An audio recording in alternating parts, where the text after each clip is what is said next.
she is ahead. That's where they landed the helicopter in the beginning of Jurassic Park. Is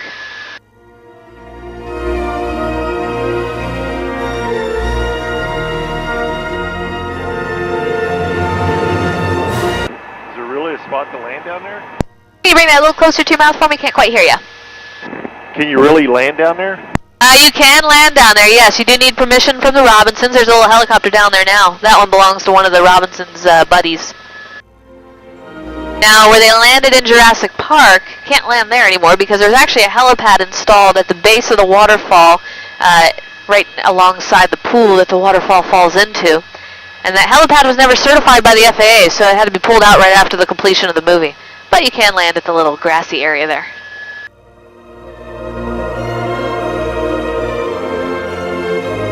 And coming around the left side.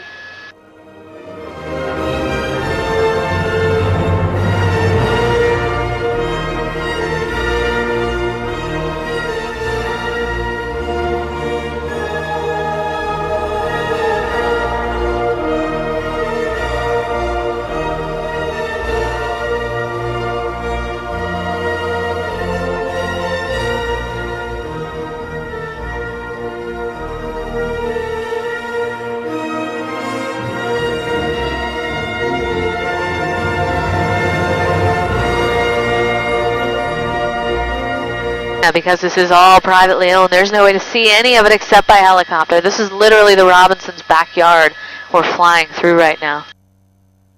They were talking about developing some of it for tourism at one point, but decided against it. In Hawaii, it's a very strongly held value to maintain and preserve the land, the aina. The Robinsons aren't Hawaiian by blood, but they've been here for over 150 years now, definitely locals for all intents and purposes, so that's something that's very near and dear to their hearts as well.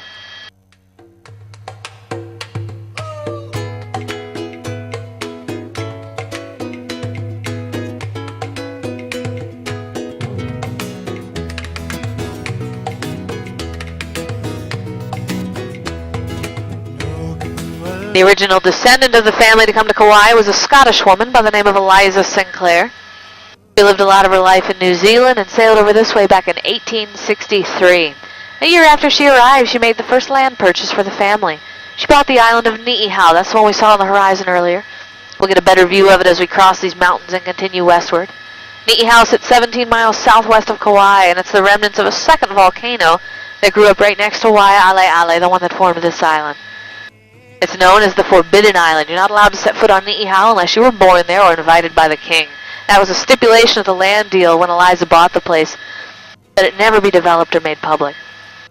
And she bought it from the king. This was a long time ago, way before Hawaii was a state. That'd be about another 90 years.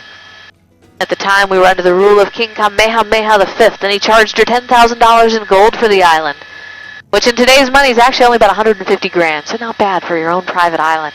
Can't even get a house here for that much. She got 45,000 acres.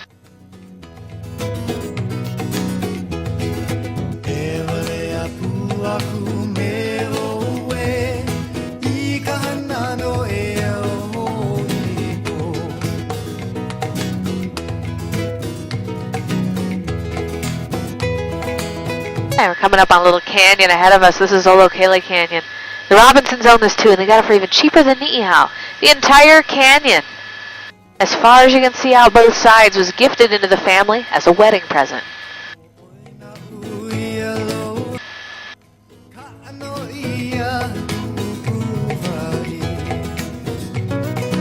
They're probably starting to notice a bit of a change in the landscape, the terrain, even the climate, just in the tiny bit of the island we've traveled.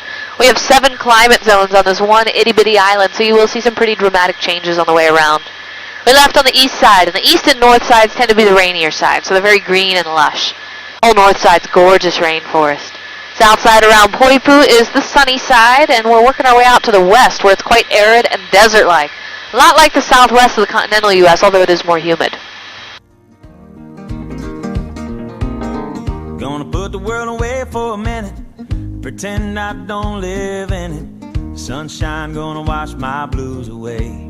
We only get 6 to 10 inches of rainfall per year on this side of the island, which is pretty neat because the center of the island is one of the rainiest places on the planet, averaging over 450 inches per year, so a pretty big difference for just a few miles away. Deep in in the water somewhere, got the blue sky breeze and it don't seem fair. Only worry in the world is the tide gonna reach my chair. Sunrise, there's a fire in the sky. Never been so happy, never felt so high. And I think I might have found me my own kind of paradise.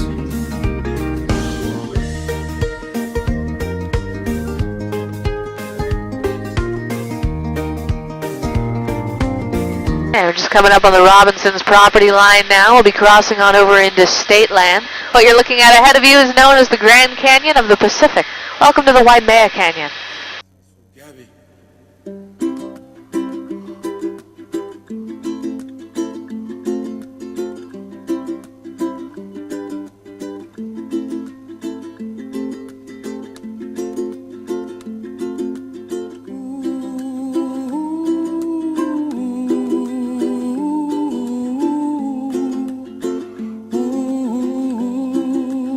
Now, if you look at the canyon walls, you'll start seeing horizontal lines in them. What you're seeing are individual layers of lava, separate eruptions of Mount Waialeale. That's how this island was formed, beginning a little over 5 million years ago.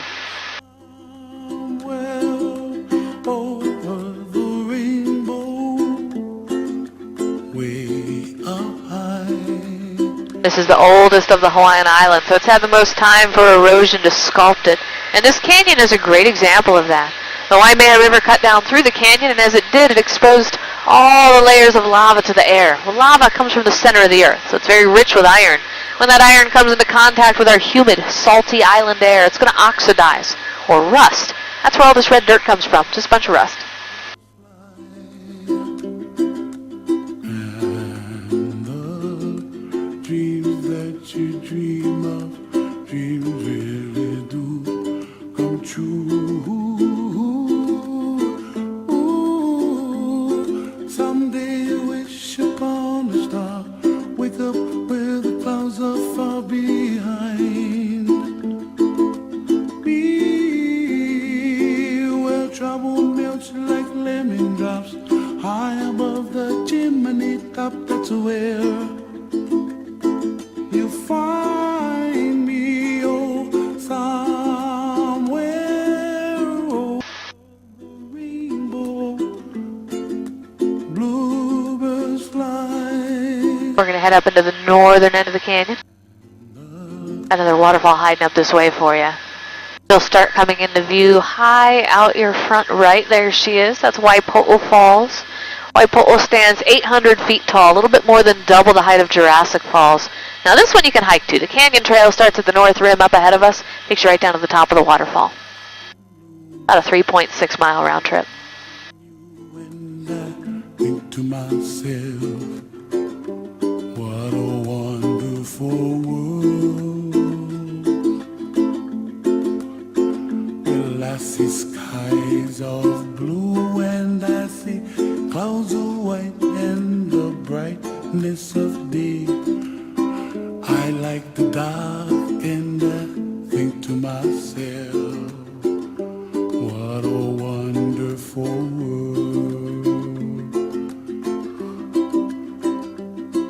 The colors of the rainbow, so pretty in the sky, are also on the faces of people passing by. I see friends shaking hands singing, how do you